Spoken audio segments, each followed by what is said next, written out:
Katotohanan sa namumuong relasyon ni Atasha Mulak at Jacob Ang. Pinag-uusapan nga nitong nakaraang linggo ang tungkol sa di umano'y namumuong relasyon ng anak ni na Miss Universe Philippines 1994 Charlene Gonzalez at veteran actor Aga Mulak na si Atasha Mulak kay Jacob Ang, ang bunsong anak ng isa sa mga bilyonaryong negosyante sa bansa na si Ramon Ang. Nakita kasi silang sweet sa isa't isa habang magkasama sa isang family dinner party para sa pre-birthday celebration ni Aga Mulak. Kumalat ang kanilang mga litrato sa intimate dinner na makikitang kasama ang mga kaibigan at ilang malapit sa pamilya Mulak at uploaded ito sa social media platform na TikTok noong Sabado, August 9. Makikita sa larawan na tila nakasandal si Atasha sa dibdib ni Jacob na nasa bantang likuran niya pumwesto. Dito tuloy nagsimula na pag-usapan kung totoo nga bang may something romantic nang nabubuo sa kanilang relasyon bilang magkaibigan. Hindi pa man kinukumpirma ni na Atasha at Jacob ang status ng kanilang relasyon, pero patuloy na umiikot ang mga haka-haka sa pag-iibigan nila lalo na noong matapos na makita si Jacob sa isang bakasyon kasama ang pamilya ni Atasha. Napapaligiran nga ng chismis ang relasyon na mayroon sina Atasha at Jacob ngayon, matapos mapansin ng mga netizens na patuloy ang pag-like ng anak ni Ramon Ang sa mga social media post ni Atasha, lalo na noong mga nakaraang buwan. Gayunpaman kahit kitang-kita na ng maraming followers ni Atasha ang ginagawang pag-like sa post niya ni Jacob, ang ama naman niyang si Ramon Ang ay patuloy lang sa paglalarawan kay Atasha bilang isang mabuting kaibigan ni Jacob at nice lady din daw ito. Aniya sa isang panayam, si Atasha is a very nice lady. Napakabait at napakaganda. Sobra. Mabilis na pinigil ni Ramon ang kung anumang iniisip ng mga tao sa relasyon ng kanyang anak at ni Atasha. Giit nito, kaibigan lang ho ng anak kong si Jacob. Parehong galing sina Jacob at Atasha sa mga kilalang pamilya sa business at showbiz. At talaga namang pag-uusapan ang tungkol sa kanilang namumuong closeness ngayon. Pero sa naging sagot ni Ramon Ang, ipinakikita lamang niya na iginagalang din niya ang pagkakaibigan na nagsisimula na ring mabuo sa pagitan ng pamilya Ang at pamilya Mulak. Nagsimula naman ang spekulasyong ito nang makita ng isang netizen sa IG story ng aktor na si Aga Mulak, ang post niya sa naging bakasyon nila ng pamilya sa Hong Kong.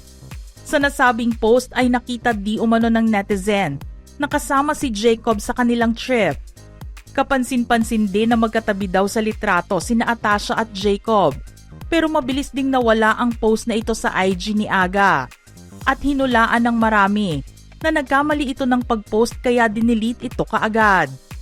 Ang iniisip naman ng ilang mga netizens ay ginagawang low-key ni na Atasha at Jacob ang kanilang relasyon na kanilang sinisimulan ngayon, kaya naman hindi pa nila ito hayagang maipakita sa publiko. Showbiz man si Atasha at pamilya nito, respeto naman ang nais nilang ibigay sa pamilya ni Jacob na nakatuon sa negosyo ang trabaho. Pagdating naman sa social media interaction ng dalawa, napansin ng mga netizens na very consistent si Jacob na mag-post at mag-promote ng mga ganap ni Atasha, lalo na noong magsisimula ng ipalabas ang series nito under Viva na Bad Genius. Kaya naman duda ng mga nakakita rito na nagsisimula ng gumawa ng good memories ang dalawa sa pagiging close nila sa isa't isa o kung hindi man ay sa pagsisimula ng kanilang romantic relationship. Para naman kay Atasha, napansin na rin daw ng ilang mga followers na nagsimula na rin itong mag-like sa ilang post ni Jacob sa SOCMED. Kahit ang kambal niya na si Andres ay nakita na rin sa mga likes ni Jacob.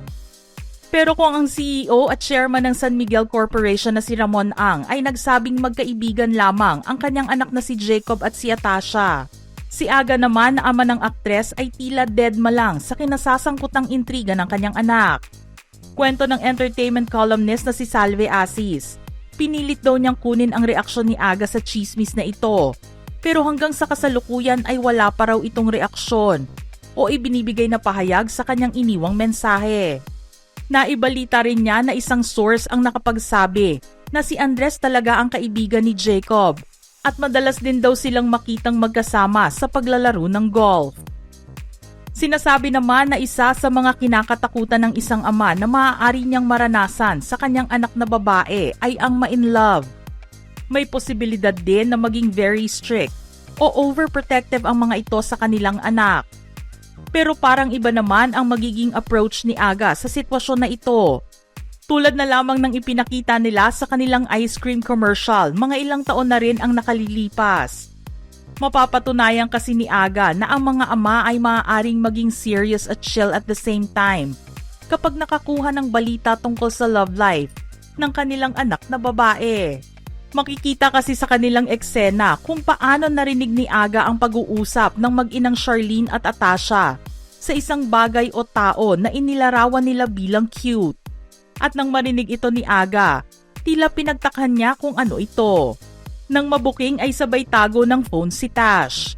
Ipinakita rin ang senaryo habang kumakain sila ng ice cream at nang pag-amin ni Atasha tungkol sa kanyang boyfriend na isa lang palang joke dahil crush lang ang mayroon siya.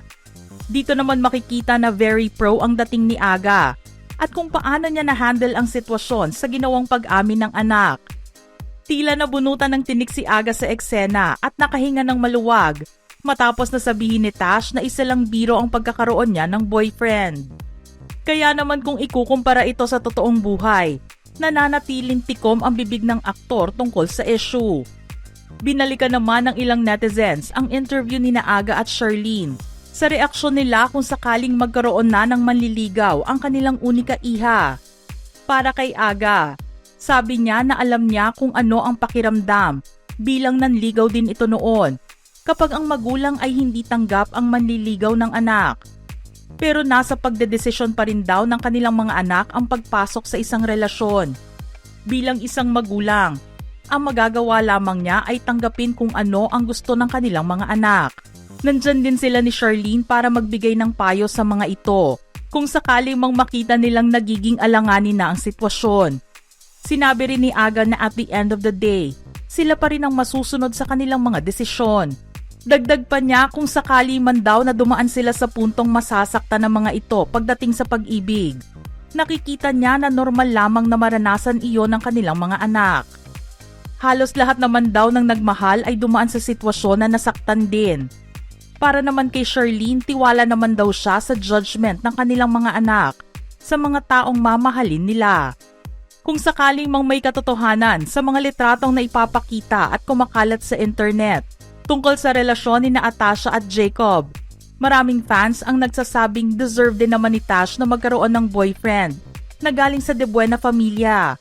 Maganda naman din kasi ang pagpapalaki ni Aga at Charlene sa kanilang mga anak at tinuruan din nila ito na maging simple ang buhay at huwag ipagyabang kung ano ang narating nila habang lumalaki. Nakaabang lang nga ang mga netizens sa mga maaari pang lumabas na impormasyon tungkol sa love life ni Atasha at Jacob. Kilig na nga rin ang mga ito sa gagawin nilang pag-amin kung hindi nila ito itatago sa publiko. Mga ka-showbiz peeps, nais nyo bang magbahagi ng inyong opinyon sa ating istorya ngayon? Send your thoughts now in the comment section below.